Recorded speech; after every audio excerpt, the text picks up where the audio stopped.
Hello,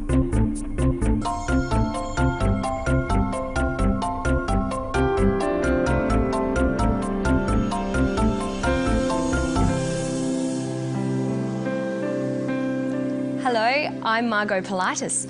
Welcome to Study English, IELTS preparation. Today we have an environmental theme on Study English, but it's an environmental story with a difference. We find out about a new toilet system that has been developed to save the local environment in a Tasmanian park.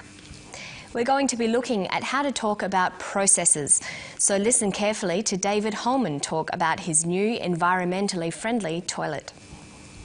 The liquid waste comes from the toilet behind me. There's a containment vessel for the solids. From the bottom of the solids you drain off the liquid and it comes down here, down this pipe. Okay, the pipe tips into this tipping bucket arrangement, and what this does is it fills up to a point and then it suddenly tips, and that will measure each time it tips, so we can calculate the amount of liquid effluent that's gone in. As that fills up, you can see the cowling material here will come in contact with the effluent. The air is drawn in through these holes and will actually direct the air in onto the surface of the water, through the wick and out through the top. Okay, so David was talking about how his toilet, the Enviro, works. He was describing a process. Today we're going to look at the type of language you'll need to describe processes. We'll listen to David again. This time, listen out for the types of verbs he uses. The liquid waste comes from the toilet behind me. There's a containment vessel for the solids. From the bottom of the solids you drain off the liquid and it comes down here, down this pipe. Okay, the pipe tips into this tipping bucket arrangement, and what this does is it fills up to a point and then it suddenly tips, and that will measure each time it tips, so we can calculate the amount of liquid effluent that's gone in. David uses a variety of verbs and tenses, but mostly he uses the simple present tense. The simple present is often used to describe processes and procedures. Let's look at some examples. The liquid waste comes from the toilet behind me. Okay, the pipe tips into this tipping bucket arrangement, and what this does is it fills up to a point and then it suddenly tips. There's also another, more formal way of describing processes. That's using the passive voice. In formal academic writing, it's common to use the passive voice for actions in a process or procedure. When you use the passive voice, your writing becomes impersonal and distant. This is more formal and is often more suitable in an academic setting. Listen for a passive verb here. As that fills up, you can see the cowling material here will come in contact with the effluent. The air is drawn in through these holes. He says, is drawn in. The air is drawn in. Notice there is no subject, no person or thing doing the action, it is just done.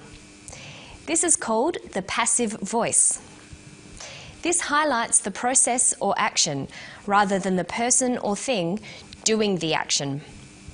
The passive is used when the important thing is not who did the action, but the action itself. This is true when you are describing processes. The process is the same no matter who is doing it, so we choose the passive voice.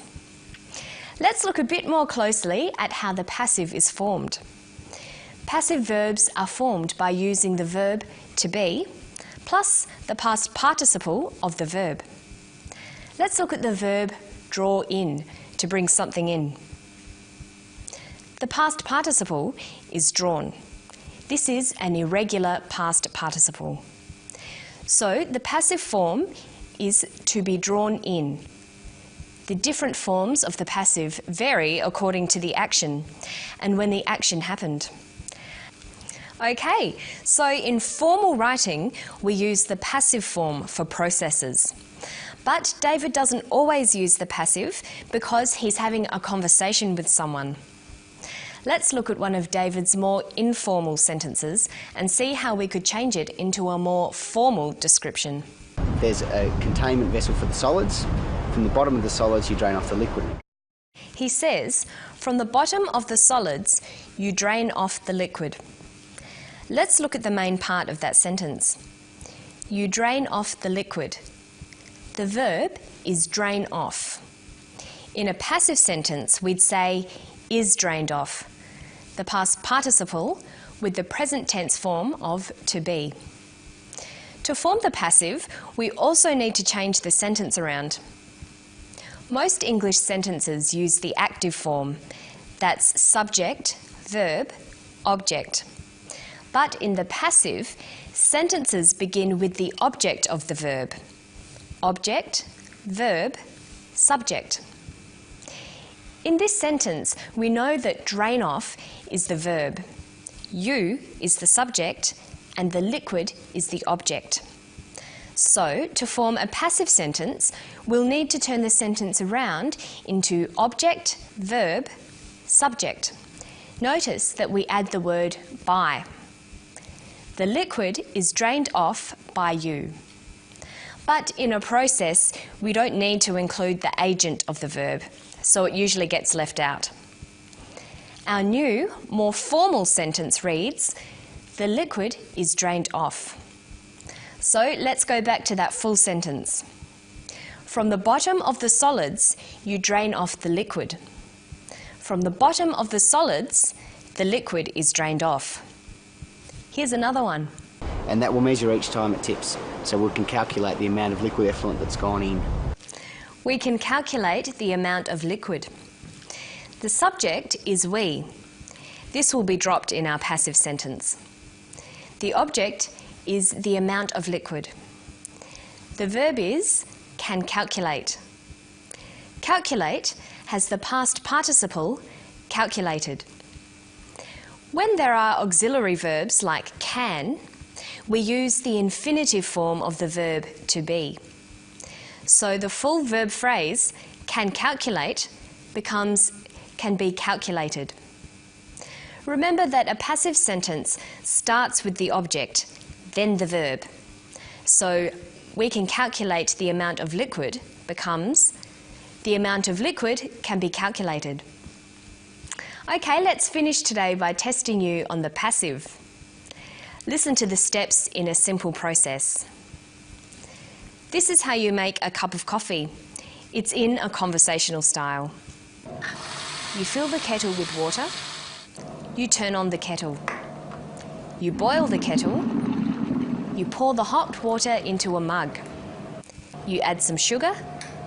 Then you can drink it. Okay, let's start at the beginning. You fill the kettle with water. What's the verb? Fill. The subject? You. The object? The kettle. The passive verb is filled. The new sentence is, the kettle is filled with water. See if you can do the next one. You turn on the kettle. The verb is turn on. The subject is you. The object is the kettle. The kettle is turned on. You boil the water. The water is boiled. You pour the hot water into a mug. The hot water is poured into a mug. You add some sugar. Some sugar is added. Then you can drink it. Then it can be drunk. But we'd usually say, then it's ready to be drunk. So let's go through that again. The kettle is filled with water. The kettle is turned on. The water is boiled. The hot water is poured into a mug. Some sugar is added. Then it's ready to be drunk. And I think I'll go and make a cup of coffee right now. Don't forget to practice these active and passive sentences. And I'll see you next time for Study English. Bye.